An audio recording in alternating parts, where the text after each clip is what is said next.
Sumabay ba kayo sa opening ng Landers Vermosa? Haggard, no!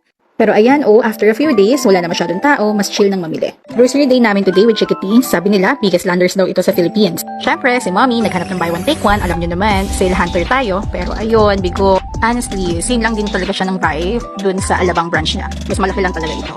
Sa opinion ko, mas marami pa rin talaga nabibili sa SNR. Hype lang talaga kasi bagong open at biggest. Opinion ko lang to ha.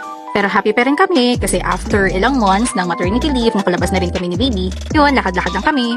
Medyo pricey lang din yung ibang bilihin nila ha. Naka 50% pero kung i-compute mo siya, parang same lang din siya. Mas mataas pa nga minsan eh. Kasi mataas din yung original price niya. Sa SNR, kahit papano, feel ko mas mura at mas sulit mamili. On the good side naman, ang spacious ng parking nila, mas madaling makapasok, very convenient, at mura din ang membership fee nila.